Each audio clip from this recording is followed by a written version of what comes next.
क्या आप भी कर्ज के जाल में बुरी तरह से फंस चुके हो? कर्जदार और बैंक आपको परेशान कर रहे हैं और आप इस कर्ज के जाल से बाहर आना चाहते हो, तो आप इस वक्त बिल्कुल सही वीडियो देख रहे हो। अब मैं जो तरीका आपको बताऊं, अगर आपने उसे सही तरीके से फॉलो कर लिया तो आपका पूरा कर्जा खत्म हो जाएगा और आप फिर से अपनी लाइफ की एक नई शुरुआत कर पाओगे। तो सबसे पहले आप अपने आप से एक वादा कीजिएगा कि अब से आप कोई नया लोन या उधार बिल्कुल भी नहीं लोगे, क्योंकि अगर आप लोन लेना बंद नहीं करोगे तो आप कभी भी इस कर्ज के जाल से बाहर नहीं निकल पाओगे। तो सबसे पहले आप आराम से बैठे और कागज पेन लेकर अपने कर्ज या लोन का पूरा हिसाब किताब करें।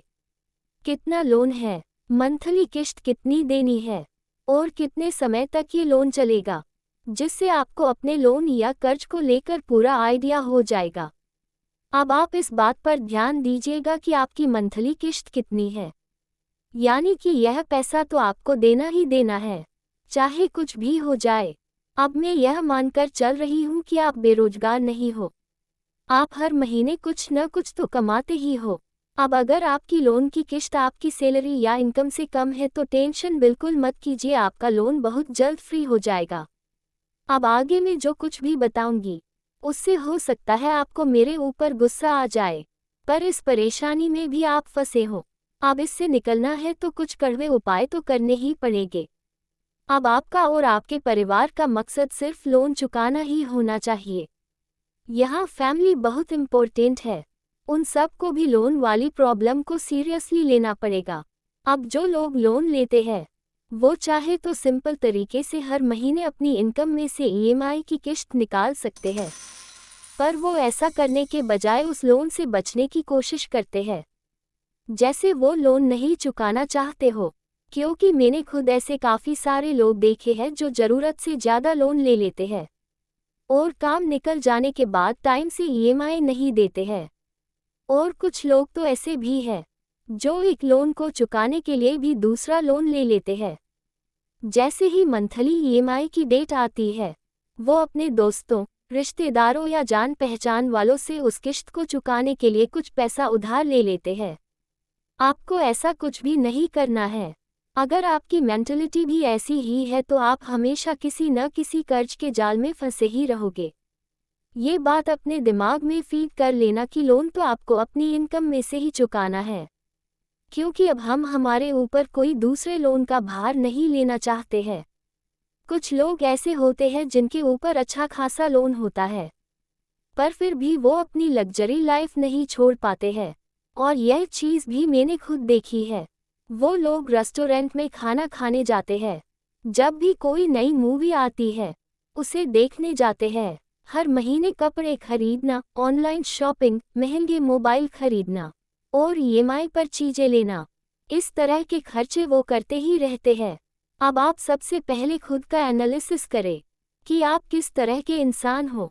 तो अब हम बात करेंगे लोन चुकाने के बारे में। अब मुझे नहीं पता कि आपके ऊपर कितना लोन है और आपकी इनकम कितनी है, इसलिए मैं कुछ कंडीशन बताऊंगी, उस हिसाब से आप भी उस तरीके को अपने ऊपर इम्प्लीमेंट कर सकते हो। पहली कंडीशन, आपके लोन की ईएमआई आपकी इनकम से कम है। अगर ऐसा है तो आप आसानी से अपनी इनकम में से अपनी ईएमआई निकाल सकते हो। पर कुछ लोग ऐसे भी हैं जो ये बताते हैं कि ईएमआई निकालने के बाद उनके पास ज़्यादा पैसा नहीं बचता है। उन्हें घर खर्च, बच्चों की फीस और दूसरे खर्चों को भी देखना होता है। अगर वो ईएमआई देंगे तो घर के खर्चों को कैसे मैनेज करेंगे? अब यहाँ मेरा विचार यह है कि लोन तो आपको चुकाना ही है, तो ऐसे में आपको एक लिस्ट बनानी है जिसमें सिर्फ इम्पोर्टेंट खर्चे लिखने हैं, यानी कि कुछ भी हो जाए वो खर्चे टाले नहीं जा सकते हैं, जैसे दवाइयों का खर्चा, खाने का खर्चा, बच्चों की फीस, मकान का किराया। अब वो खर्चे भी लिखिए जिन्हें आप मैनेज कर सकते हो, जैसे अगर आपके घर में जितने भी फ़ोन हैं सबका रिचार्ज करना कोई ज़रूरी नहीं है। जो मेन फ़ोन हो सिर्फ उसी का रिचार्ज करे, बाहर जाकर खाना खाना भी बंद करे, टीवी का कनेक्शन हो तो उसे भी कटवा दो, ग्रोसरी के सामानों में सिर्फ इम्पोर्टेंट चीज़ें खरीदे, अलग से बिस्कुट, नमकीन, मैगी, चॉकलेट को भी बंद कर दे। नए कपड़े तभी खरीदे जब सचमुच में जरूरत हो। ये खर्चे तो मैंने आपको बताए हैं, पर आप खुद अपने घर के एक्स्ट्रा खर्चों के बारे में ज़्यादा अच्छे से जानते हो, तो पूरी कोशिश कीजिए कि उन खर्चों को रोक दिया जाए। अब अगर आप ऐसा कर लेते हो तो उन खर्चों का जो पैसा बचेगा उसे आप अपने बैंक के सेविंग अकाउंट में डाल सकते हो। ये सब करने के बाद अब क्या स्थिति बनेगी वो समझ लीजिए। आपके लोन की किश्त तो आप अपनी सैलरी से निकाल ही रहे थे, यानी कि इस तरीके से हर महीने किश्त चली जाएगी। अब आप अपने सभी एक्स्ट्रा और गैर जरूरी खर्चों को भी बंद कर चुके हो, तो आपकी सैलरी के बचे हुए पैसों में घर खर्च चलाया जा सकता है, और गैर जरूरी खर्चों को रोकने से जो पैसा बचा है वो आपके बैंक में पड़ा है। अब ये तब काम आएगा जब किसी महीने आपको सचमुच में ज़्यादा पैसों की ज़रूरत होगी, जैसे कभी डॉक्टर के पास जाना पड़ गया, तो ऐसे में यही सेविंग आपकी मदद करेगी। और आप चाहे तो इन पैसों को लोन चुकाने में भी इस्तेमाल कर सकते हो, जिससे लोन जल्दी खत्म हो सके। ये तो एक तरीका था। अब हम बात करेंगे दूसरी कंडीशन की। आपकी लोन की किश्त आपकी इनकम से ज़्यादा है। अब अगर आपकी यह परिस्थिति है तो आप मान लीजिए कि आप एक बड़ी मुसीबत में हो और इससे निकलना इतना आसान नहीं होगा। अब इस कंडीशन में आपको पहले वाले तरीके का इस्तेमाल तो करना ही है, यानी कि फालतू खर्चों को बंद करके पैसा बचाना। इसके अलावा आपको कुछ एक्स्ट्रा काम भी करना होगा, जैसे घर में कोई दूसरा सदस्य भी काम करने लायक हो तो वो भी कहीं काम करे, जिससे घर में एक्स्ट्रा पैसा आ सके। ऐसा सिर्फ तब तक ही करना है जब तक आपका लोन खत्म ना हो जाए। और इसके अलावा आपके घर में कोई सोना चांदी वाली चीज़ें हो तो उन्हें बेचना सबसे बेस्ट ऑप्शन है, जिससे एक्स्ट्रा पैसा घर में आए और उस पैसे का इस्तेमाल आप लोन चुकाने में कर सको। हालांकि मैं जानती हूँ कि हमारे देश में सोने चांदी के साथ लोगों के इमोशन जुड़े होते हैं, पर ऐसा सोना भी किस काम का जो मुसीबत में ही काम ना आए। आगे जाकर जब सब ठीक हो जाएगा तब आप दोबारा से सोना खरीद सकते हो। देखिए, हर व्यक्ति के ऊपर अलग अलग लोन होता है और हर एक की घर की परिस्थिति भी अलग होती है, जिसकी वजह से उन्हें थोड़ा सा दिमाग खुद लगाना पड़ेगा कि वो और ऐसा क्या कर सकते हैं जिससे लोन आसानी से चूक जाए। और मेरे बताए इन तरीकों को भी ज़रूर अप्लाई करें। पहला है, अपने फालतू और गैर जरूरी खर्चों को बंद कर दो और बचे हुए पैसों को सेविंग अकाउंट में रख दो।